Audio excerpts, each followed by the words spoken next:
Welcome back to my channel. This is Outer Steven. Hope you're rocking because you know I am. All right, so today I'm gonna take you to a little plumbing. Okay, this is just crazy. So this lady had a tree fall in her house, and she hired a contractor to fix the damage. You know, the insurance company paid her, you know, so she hired a contractor to fix the damage.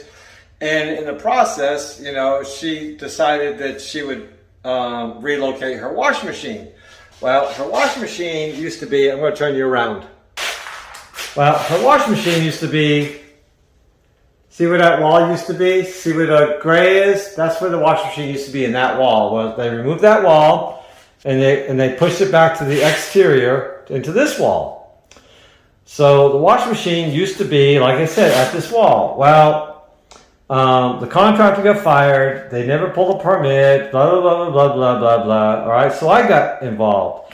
So a contractor called me and come over here and asked how much would I charge to put a vent, because they had the inspectors out here, and they said, well, the only thing they see is that this washing machine doesn't have a vent. Well, after a closer look, this washing machine is not even connected to anything. Nothing. They never even connected it up. So I had to break the concrete, okay, to where the washing machine used to be, and the P-trap and everything is still there.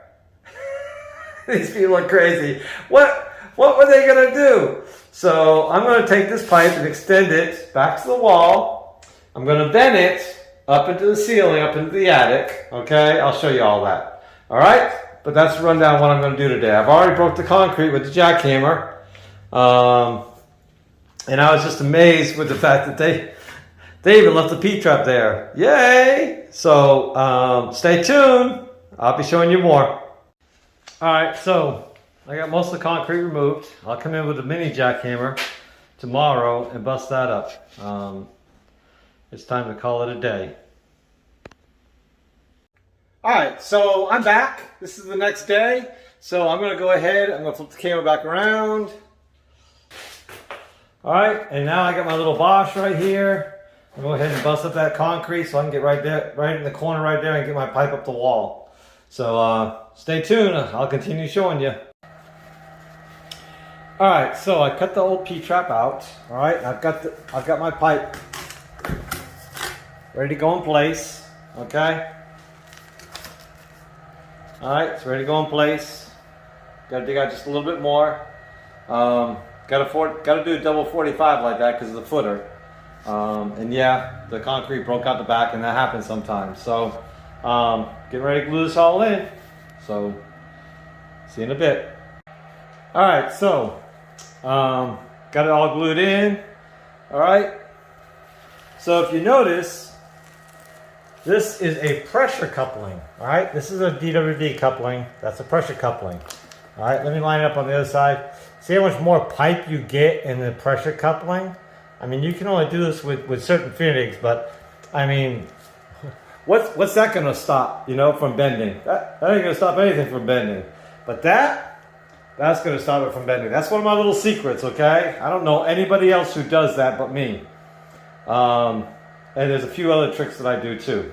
So, as you can see, it's got fall. You want to look at the one over here. It's got fall. It's touching the line. That's an 1/8 inch of a fall. So that's all it needs to be. Especially as shallow as this line is, it really only needs to be 1/8 of an inch. See you in a minute. All right, so when bending your pipe, you want to be able to stand on it and the pipe not move. Not go up, not go down. You want to make sure that you pack that dirt right up underneath it. And the way I do it is I take my hammer,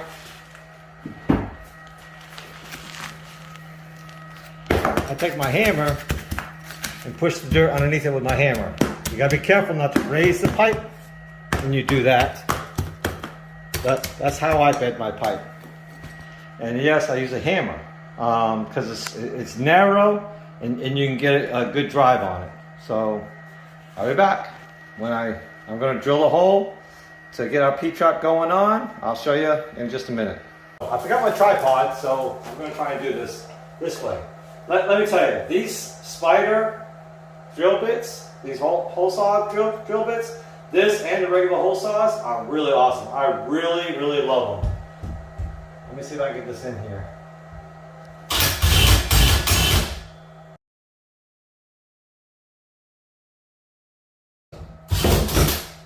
I'm also all DeWalt too. I mean, I only use DeWalt tools. All my tools are all DeWalt. Well, DeWalt and Bosch. I mean, my hammer drill is Bosch. So I drill that on through. All right.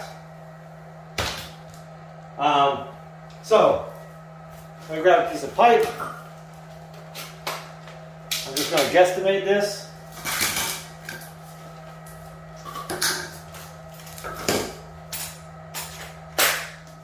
I'm just gonna guesstimate about how much I need. It's probably gonna be too long.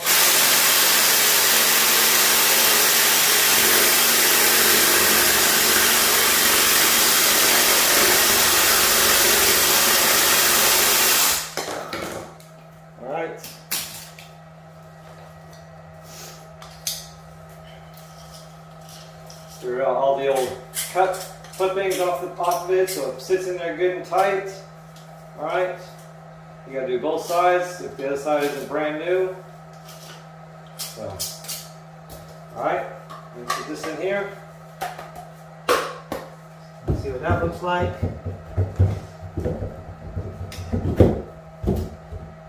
Alright, that's gonna look perfect.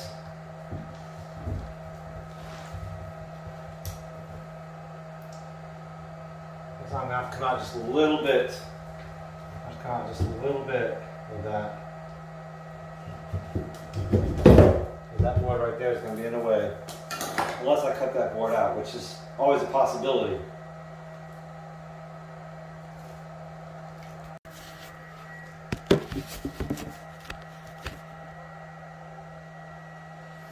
Alright, so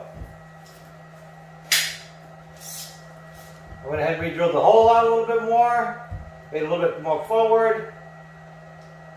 Let's do 3 1/4.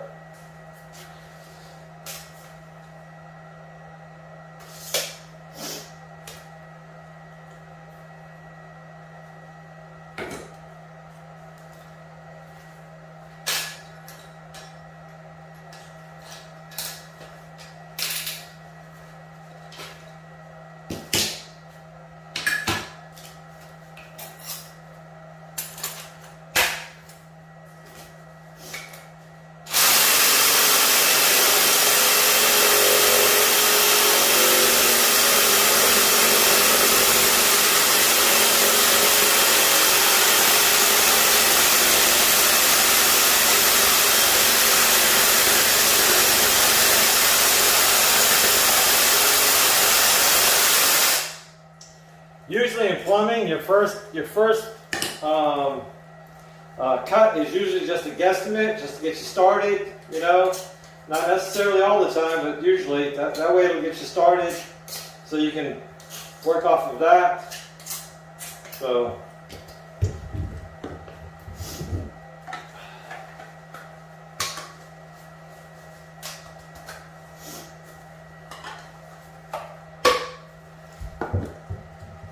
stand there like that.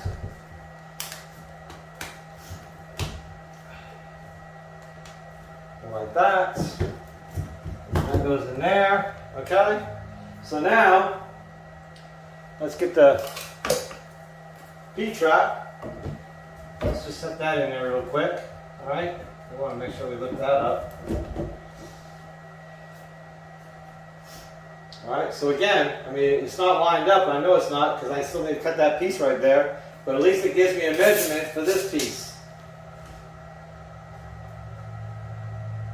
And that piece is going to be 12 3/4.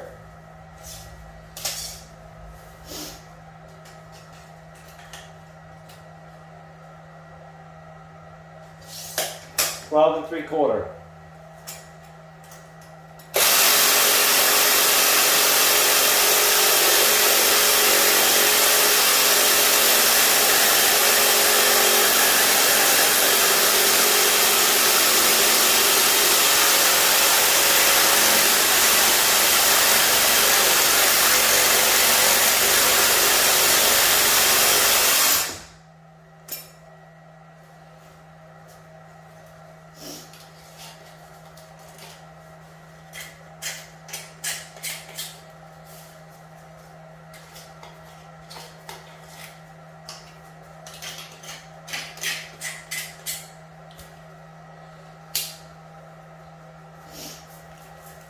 I'm just going to use this little one right here right now so I can get this next measurement out. Because it's a lot easier to pull a pipe out of that than it is to pull a pipe out of this. So now we want to do that. We want to take this P-trap, set that P-trap in, and then we want that measurement. That measurement is going to be 3.5.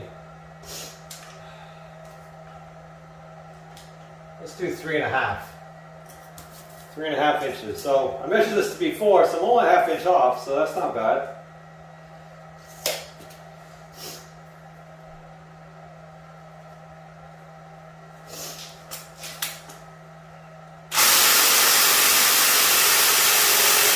Unless you're real skilled with a sawzall and cutting pipe, I don't recommend you cutting short pieces like this the way I'm going to.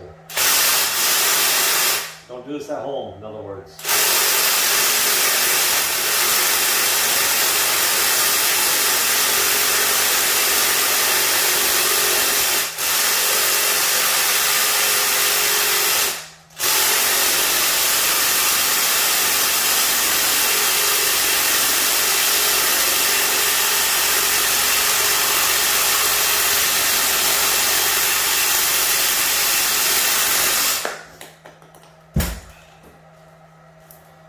I don't like that piece. I think I'm going to have to do it again. Again, just take a knife or your fingers, you know, and get rid of all the cuttings. All right.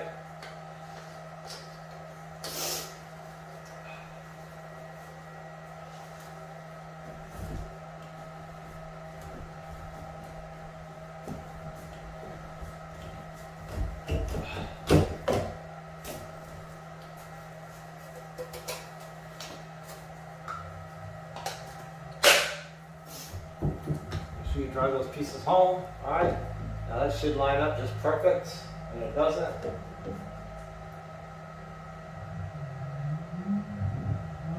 Not bad. I'm going to cut another piece. I don't like that. I think it's a little, maybe about 1/4 inch off. So I'm going to cut 1/4 inch off of this piece right here.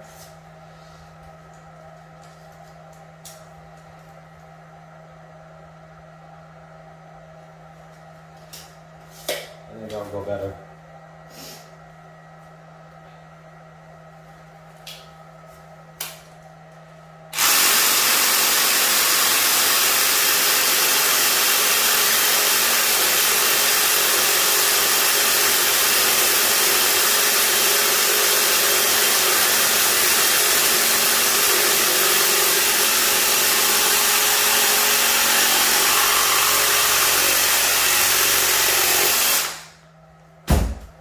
Alright, again, get rid of the burrs.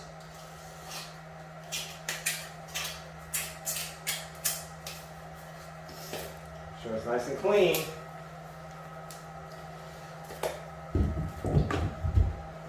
Alright, so, very crucial. These two pipes right here have to be even. They're not going to be, I don't have that pushed in all the way, so they're not going to be. Okay, but they have to be even in order for the P-trap to go on. Now, my personal, okay, this is me. I'm not saying it all plumbers, okay? I'm not saying that this is code. Just for me, see how this has a straight piece and a curved piece? I like for this straight piece to come down from the drain itself and then go this way, because when I go to snake it out, it's much easier for my snake to make this bend, pushing down, than to try and make this bend going back up. Make sense? So that's why for this type of P-trap right here that has a straight part down, I like for this part to be connected to the drain itself, and then this here connects to the P-trap weir. So this is how I like to install this piece, just like this. All right. So I'm going to do that. I'm going to take that off. I'm going to put this back on. Alright, I'm going to put that on and make sure that my piece isn't too long.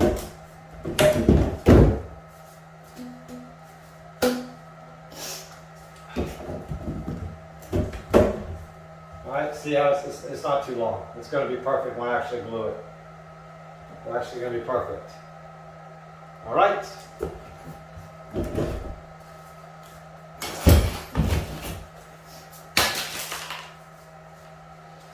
Alright, it's time to glue.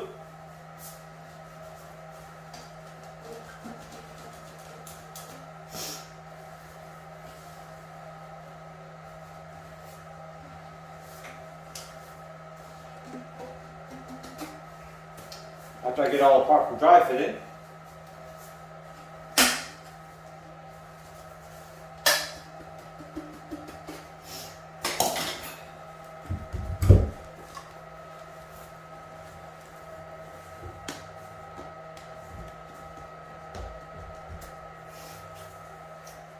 all right, here we go.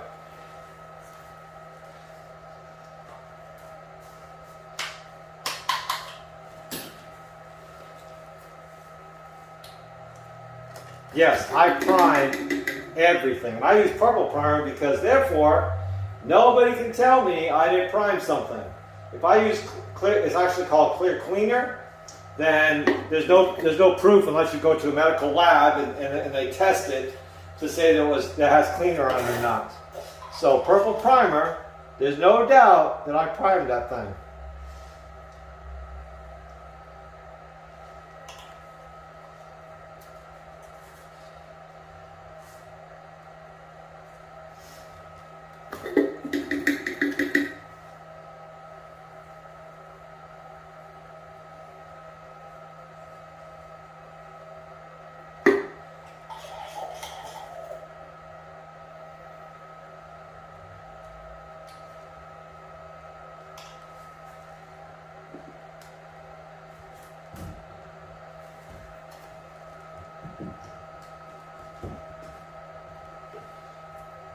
That's a good lining tool.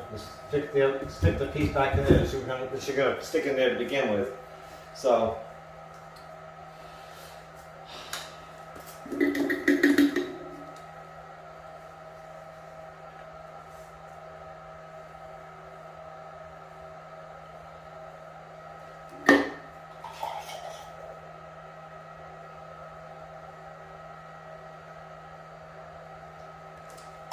and the job of primer is to get the pipe, get the PVC ready for the glue. That's the job of the primer. It softens the PVC up just enough to make the glue adhere better. Otherwise, the glue has to do that job all by itself. That's why they have primer. So it doesn't make it do it all by itself.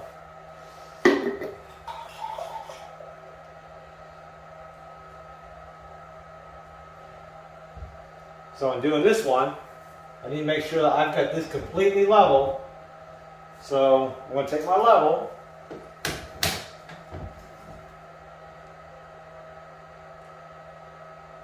And that's perfectly level right there. Boom, done.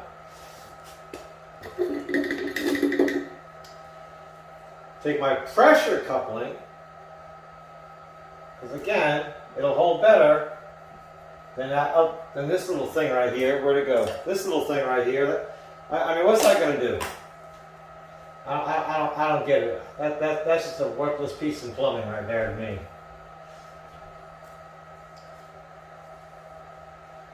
I stopped using those when I go to people's houses and crawl up under their house, and these things will be sagging down. You know, when I started seeing that going to people's houses, that was it for me. That was my mind made up. No more.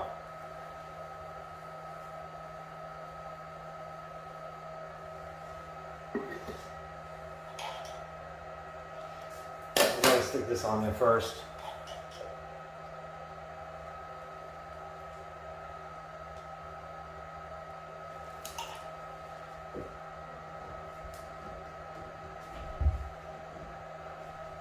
All right, you ain't got to wing it all around. You just got to turn just about a quarter of a turn, you know, nice and easy.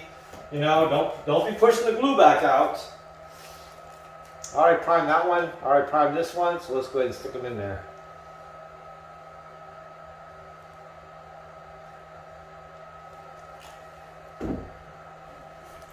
All right, now I'm going to take my level.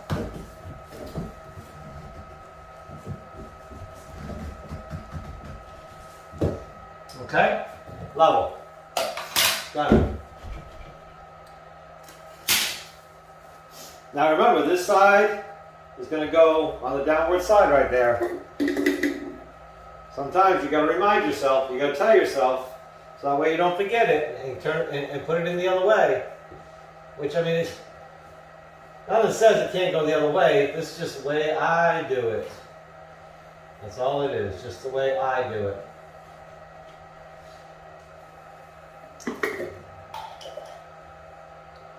Small things like that set me apart from other plumbers.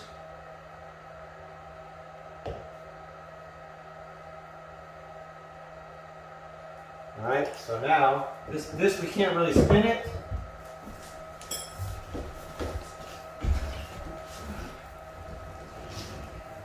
But we kind of wiggle it back and forth to make sure. Alright? I don't know if you can see that or not, but that's done.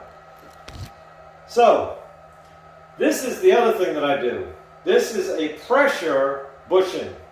Pressure, it's a 2x1.5 pressure bushing, because again, I mean, look at all that meat I get to hang onto the pipe with, versus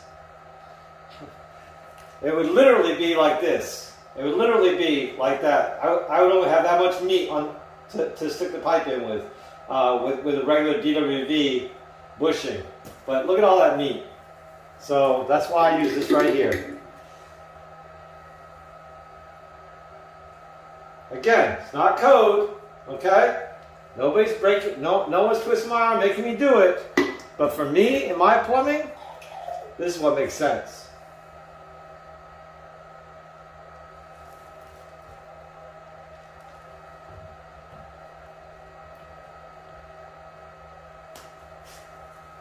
Alright, so now, I'm going to pick the camera up. So now, I've got that all done. So now I need to cut the sheetrock all the way up the wall to the ceiling, and then drill a hole to put my vent up into the attic. I'll be back. Alright, so that's the vent pipe going up the wall, up into the attic, and I'm going to put what they call an intermittence valve on there instead of trying to tie it into the old vent. Alright, so this is an intermittence valve, okay? And this fits either 2-inch or 1.5 inch. Yeah, kind of hard to do one-handed, but I got it. Oops, I guess I don't.